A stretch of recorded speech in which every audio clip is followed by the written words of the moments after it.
आपका कृष्ण दरबार में एक बार फिर से स्वागत है। आप जानते हैं कि हमारे जीवन में भाव की कितनी आवश्यकता होती है। भाव, सुबह उठते हैं हम, उठते ही साथ एक सब्जी वाला आता है, उससे पूछते हैं हम क्या भाव है। दूध लेते हैं, क्या भाव है। बाज़ार में कुछ खरीदने जाते हैं, क्या भाव है ना।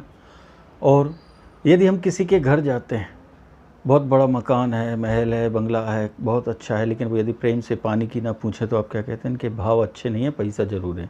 और कोई गरीब कुटिया में जाए और वो आपका अधिक स्वागत करे तो आप कहते हैं कि उसके बहुत अच्छे भाव हैं।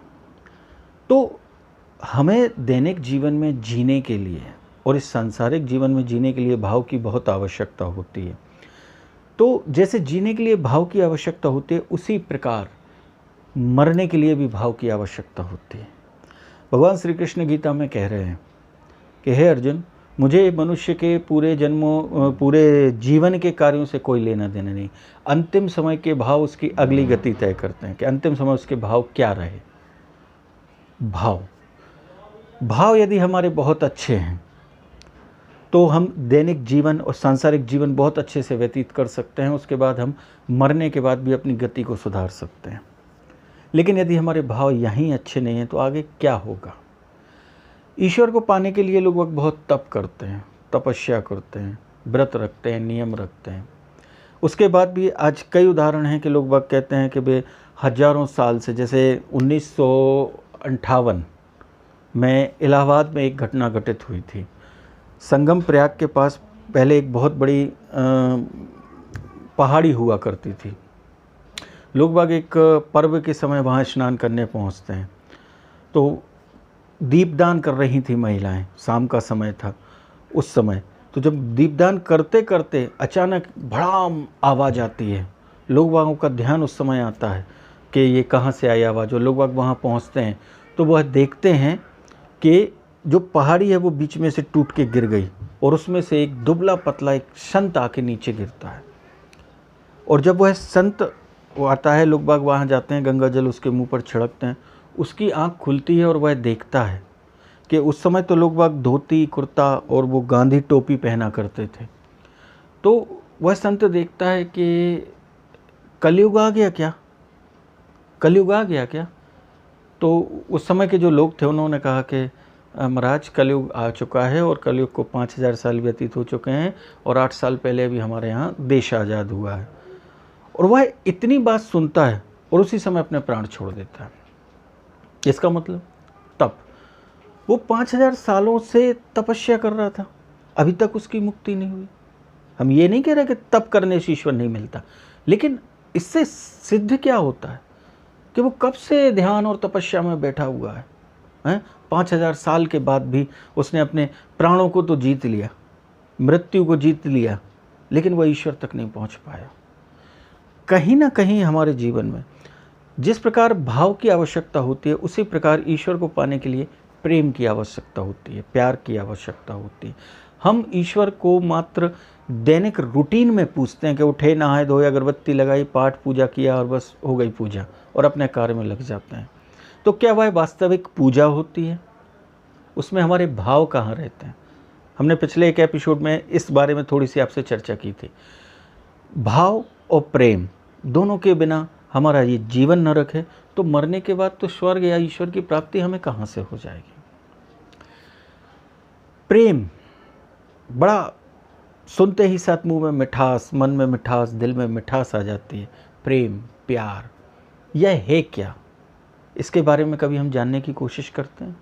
अभी कुछ समय पहले एक भजन बहुत हिट हुआ था कि दिल्ली में एक महिला थी, वो भगवान कृष्ण को, के लड्डू गोपाल को अपने साथ रखती थी। एक दिन उसको बुखार आ गया, वो पूजा नहीं कर पाई। ये भजन आपने सुना कि भगत के बस में है भगवान। उससे आपको क्या समझ में आया था कि उसके भाव और उसका प्रेम भगवान कृष्ण के प्रति अपने पुत्र के रूप में था। वह प्रेम और उसके भाव के कारण उस मूर्ति में भी जान आ गई और उसकी नाड़ी चलने लगी। उस भजन का तो यही आशय था। तो हमने सुना, सराहा, लोगों ने खूब उसको सराहा, परंतु क्या हमने अपने जीवन में उतारा कि ईश्वर से हमने कभी प्रेम किया? आज यदि हमारे घर में कोई बीमार हो जाता है, हमारा अपने वाला जिससे हम प्रेम करते हैं, तो तो हम क्या कहते हैं, कितना ही पैसा खर्च हो जाए, दुनिया का कितना ही महंगा डॉक्टर, कितनी महंगी दवाई हो, हम उसका इलाज करवाएंगे, क्योंकि हम उससे प्रेम करते हैं।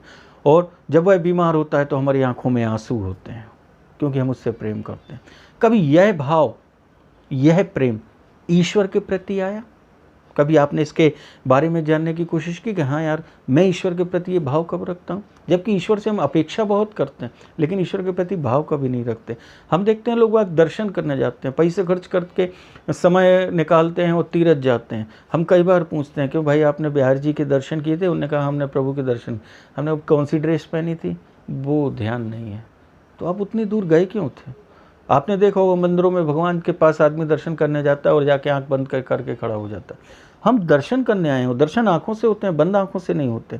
तो हम उनको निहार ही नहीं रहे, तो क्या देखा हमने, क्या दर्शन किए हमने? क्योंकि हमारे भाव क्या उनके प्रति वह है जो हमारे घर के मेंबरों के प्रति है।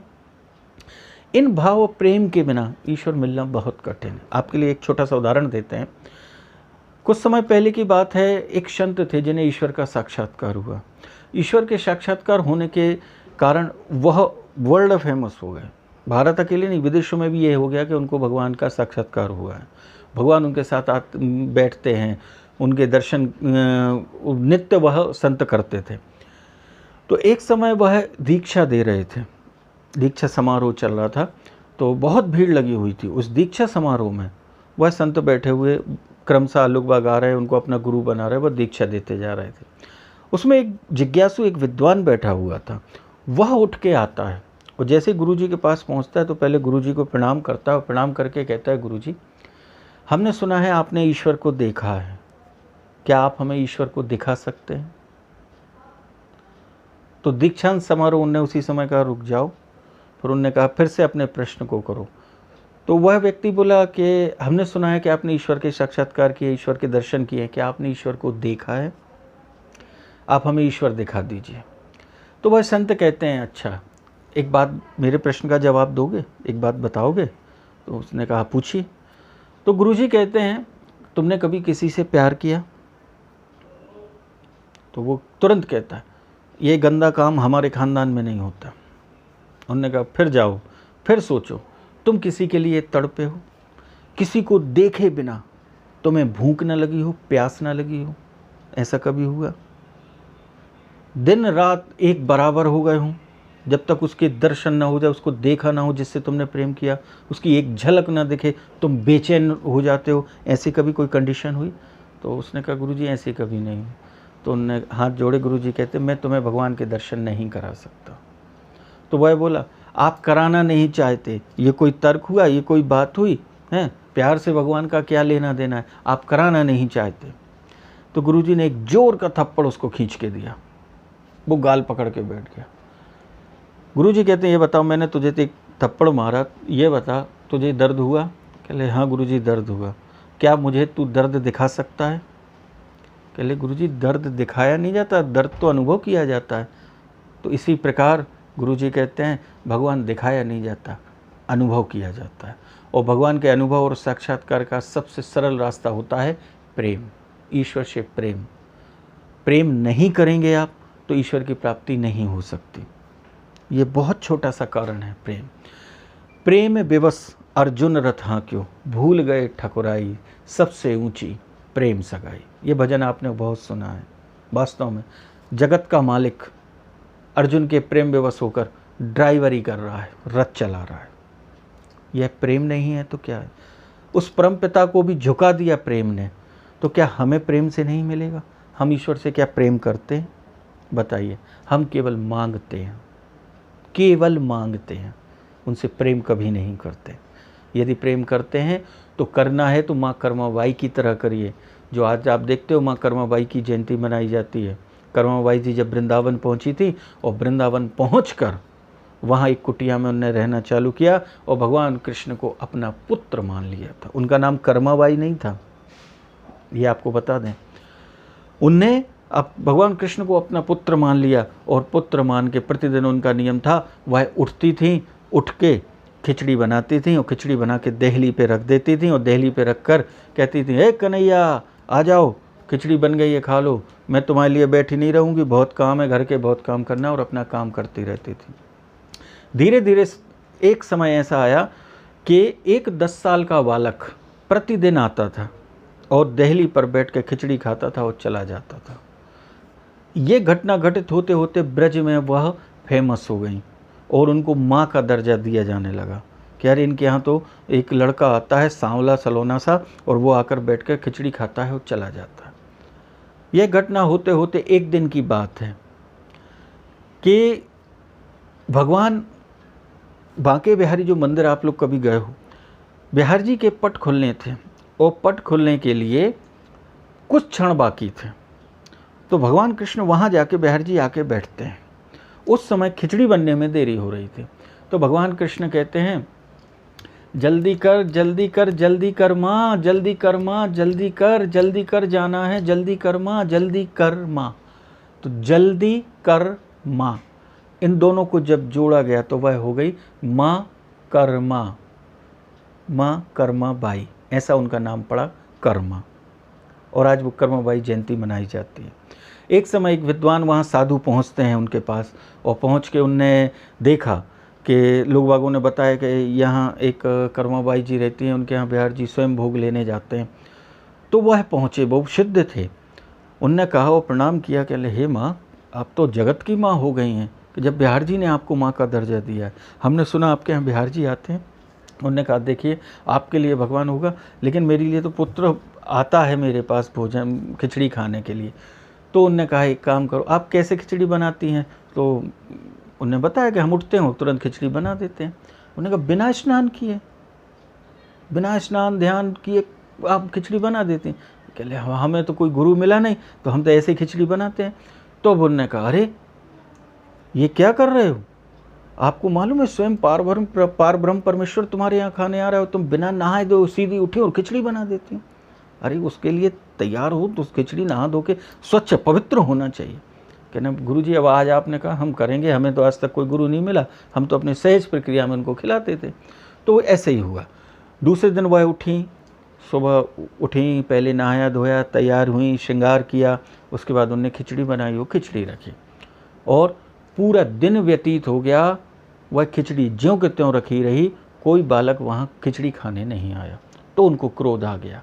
क्रोध आया और वो तुरंत उन संत के पास पहुँचती हैं और कहती हैं ये बताइए किस धर्म शास्त्र में लिखा है कि बालक यदि भूखा हो तो माँ पहले तैयार हो, नहा धो, श्रृंगार करे, उसके बाद उसके भोजन बना के खिलाए, या माँ का कर्तव्य ये होता है कि सबसे पहले उस बच्चे की भूख मिटाना। तब से इसके लिए आज आपके इस कारण मेरा कन्हैया आज भूखा रह गया, आज वो खिचड़ी खाने नहीं आया, देखिए खिचड़ी ज्यों के त्यों रखी है।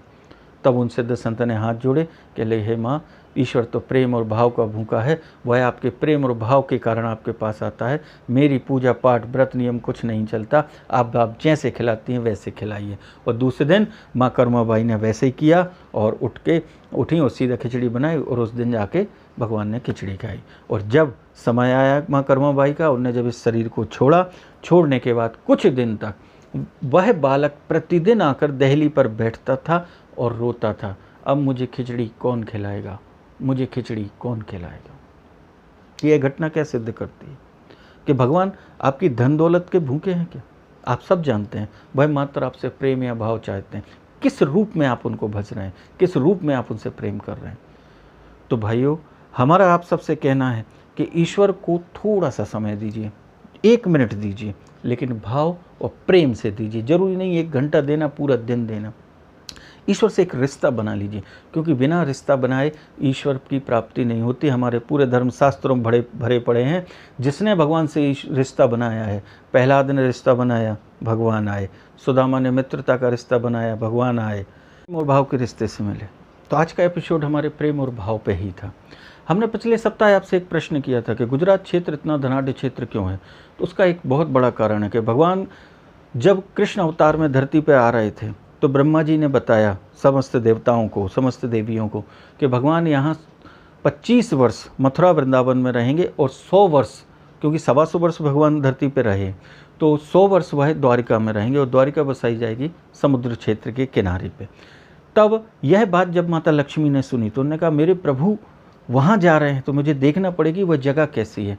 तो जब वह आई तो उन्होंने देखा वहाँ चारों तरफ पानी, इनकी पानी पानी ही पानी समुद्र का, लेकिन वह पीने योग्य नहीं, और कुछ नहीं, सुनसान डला, कुछ नहीं था, रेत ही रेत, रेत ही रेत। लक्ष्मी जी हाथ में कमल लिए घूमते हुए वहाँ पहुँची हैं। उन्होंने देखा कि एक छोटी सी झोपड़ी है, उसके बाहर एक बूढ़ी अम्मा बैठी है और वह चावल बीन रही है। लक्ष्मी जी की नज़र उस पर लक्ष्मी जी की नज़र पड़ती है और लक्ष्मी जी वहाँ पहुँचती हैं, कहती हैं अम्मा मुझे प्यास लगी है, क्या यहाँ पानी मिलेगा? तो उसने नीचे से ऊपर देखा अम्मा ने, उन्होंने कहा आप देवी लक्ष्मी हो क्या? तो उन्होंने कहा हाँ हम लक्ष्मी, आप कैसे पहचाने? कहले आपके हाथ में कमल और श्रृंगार से आप जैसी सुंदर ही लक्ष्मी हो सकती है। तो लक्ष्मी जी मुस्कुराई और कहती हैं हाँ मैं ही लक्ष्मी हूँ, मुझे प्यास लगी है अम्मा। उन्होंने कहा आप रुको हम लेके आते हैं। उसने चावल की जो थाली थी वहीं रखी और लक्ष्मी जी को वहाँ बिठाला और अंदर गई, अंदर कुआं था, उसमें कूद के मर गई। अब आप सोचोगे वो मर क्यों गई, जबकि वो लक्ष्मी जी बैठी, उसे पानी देना चाहिए था। उस बूढ़ी औरत का भाव था कि इस क्षेत्र में केवल निर्जन है, वीरान है, यदि यहाँ आदि लक्ष्मी निवास करेंगी तो कल के दिन यह क्षेत्र धनाढ्य हो जाएगा और हमारे यहाँ इसका उद्धार हो जाएगा। इसलिए उसने अपनी जान दे दी। लक्ष्मी जी उस कथा के अनुसार आज भी उस क्षेत्र में बैठी हैं जिसे आज हम गुजरात कहते हैं, और वह इंतज़ार कर रही हैं कि वह पानी लेकर आएगी, इसलिए वह क्षेत्र धनाढ्य है। दूसरा, भगवान कृष्ण ने जब वहाँ द्वारिका बसाई थी तो विश्वकर्मा जी को आदेश दिया था, विश्वकर्मा जी ने वो बसाई द्वारिका। सुदाम और देवराज इंद्र ने अपनी वहाँ की सुधर्मा सभा वहाँ पहुँचाई तो कुबेर जी ने कहा है कि मैं क्या दूँ। तब उनने कुबेर ने धन का घड़ा आकाश मार्ग में उल्टा लटका दिया था कि इस क्षेत्र में प्रभु रहेंगे, इसलिए कभी धन धान्य की कमी ना हो। तो उल्टा लटकने के कारण वहाँ धन की वर्षा होना चालू हो गई थी। समय आने पर जब भगवान ने लीला समाप्त की तो जो समुद्र से रास्ता मांगा था तो वह समुद्र ने आके द्वारिका को डुबो दिया, लेकिन वह घड़ा आज भी उल्टा लटका है क्योंकि वहाँ समुद्र नहीं पहुँचा, इसलिए वह क्षेत्र भारत का सबसे धनाढ्य क्षेत्र है। बहुत शॉर्टकट में हमने आपको पिछले प्रश्न का उत्तर दिया। अगला प्रश्न हमारा रहेगा ये, और इसके बारे में हम जानेंगे अगले सप्ताह कि भगवान को 56 भोग क्यों लगते हैं। 56 भोग लगने के पीछे क्या रहस्य, कुछ लोग जानते हैं और कुछ नहीं जानते, तो इस बारे में हम चर्चा करेंगे अगले सप्ताह। आशा करता हूँ आज का यह एपिसोड आपको पसंद आया होगा। पसंद आए तो अपने जीवन में प्रेम और भाव से अपनों की तरह ईश्वर से भी प्रेम करें। भगवान श्री कृष्ण आपकी सारी मनोकामनाएं पूरी करें, आप स्वस्थ रहें, सुखी रहें और सारे काम आपके बने, इसी आशा से। जय श्री कृष्ण।